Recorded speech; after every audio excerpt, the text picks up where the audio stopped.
But Ari, let's move on from debasing to debating.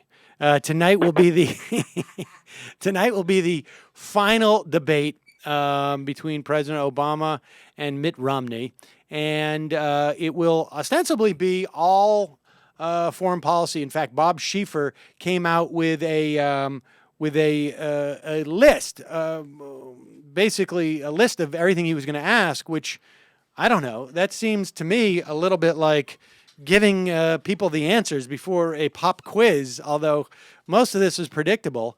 He supposedly is going to ask about America's role in the world, our longest war, Afghanistan and Pakistan, red lines, Israel and Iran, the changing Middle East and the new face of terrorism, 1, and the changing Middle East, new face of terrorism, number 2, and the rise of China in tomorrow's world.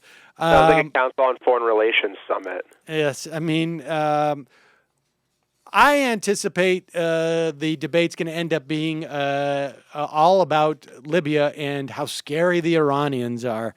What do you think?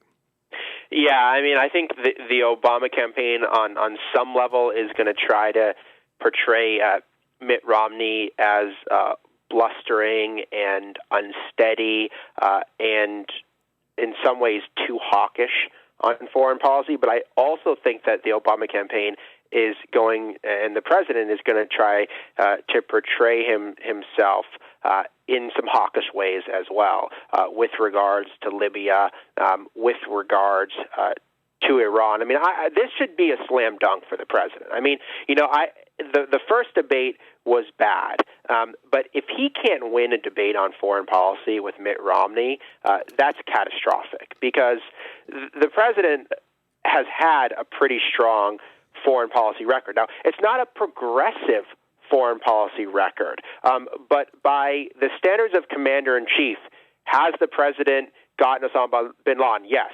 Has the president killed a lot of terrorists? Yes.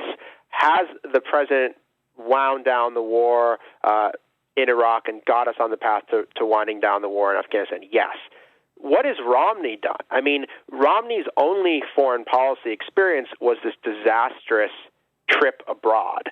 His only noted credential is essentially being the best friend of Bibi Netanyahu, and all his advisors, which I've written about for The Nation, are the same neocons who did such a terrible job in the Bush administration. So I really think that this debate should be a pretty major opening for Obama to go on the offensive against Romney. Yeah, it should be interesting. I'm curious as to I think the winner of this debate, of course, will be the guy who wears the largest Star of David or Israeli flag lapel pin. I anticipate Mitt Romney bringing out an Israeli flag lapel pin that could be the size of a small child. And it'll be awkward. Jewish child in Florida.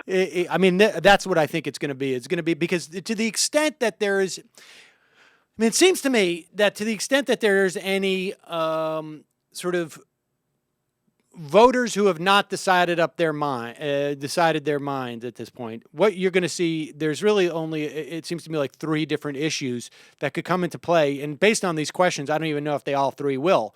One will be Israel in an attempt to, persuade elderly Jewish voters in Florida for some reason, or at least that's the narrative. I mean, frankly, it's the Christian Zionists, but they're already going to vote for Romney now that Billy Graham has said, has scrubbed the fact that Mormonism is a cult from his website. So I think that's in the bag there. And I think both of these candidates are going to attempt to, sort of impress some of these elderly Jewish people in Florida that they're unquestioning supporters of Israel. And so then Iran scaremongering comes into that. I think if the president is smart, he will bring up things like, when Mitt Romney keeps talking about China, he will say, so does it make you feel awkward, Mitt Romney, that your Bain Capital has sent all these jobs out for Sensata to China? Does it make you feel awkward that your Bain Capital and your personal investments and other hedge funds basically closed 14 Delphi plants and moved them to China? and then I think there's maybe going to be some trade talk or about the silliness of energy independence in an attempt to get sort of some of those, I guess, coal workers in Ohio and southeastern Ohio and in Pennsylvania. I don't know. I think this could be just one of the sort of the most ridiculous of the debates, because this is where Romney's entire foreign policy, it seems to me, is just predicated on completely empty sloganeering. Like, you got to be strong. Romney's foreign policy is even harder to take seriously than his non-existent jobs plan. Right. He's just been such a catastrophe on foreign policy. But they've also tried to use the Karl Rove school of politics, which is turn your opponent's advantage into a weakness. So they want voters to think about Obama not as the president who got Osama bin Laden, but the president who whose feckless actions led to the killing of 4 Americans in Libya. That's the image they want of Obama in the public's mind. And I think they've had some success, at least among conservatives, in changing that narrative. And we have seen that the president's approval rating on foreign policy has gone down, and the gap between the candidates has shrunk a little bit. So I think it's important from a leadership standpoint for Obama to open it up. But I do agree with you that basically the way that Obama will succeed in this debate is by making a link between foreign policy and domestic policy. Because right now, Romney, according to the latest polls, has a slight advantage on who would better handle the economy than Obama, which I think is odd given that Romney doesn't have a jobs plan and that Romney's numbers are improving at the very moment that the economy is starting to show real signs of getting better. And so I think the president needs to be more aggressive, I agree with you, on bringing out things like Bain Capital, and talking about how Romney's ridiculous plan to spend 4% of GDP on defense spending, which would be a massive increase, billions of extra dollars in defense that we don't need, would undermine spending or things that we have to do at home. And so the president has said in this new ad, it's time to spend less money abroad and more money at home. Right. Or to do, he doesn't say it like that. He says it's time to do less nation building abroad and more nation building at home. But I think he needs to try to link these two issues in people's minds so people realize that the irresponsibility of Mitt Romney abroad undercuts the idea of Romney as the straightforward, competent executive at home. You can't balance the budget if you want to build 5 more naval ships than the Navy is asking for, right?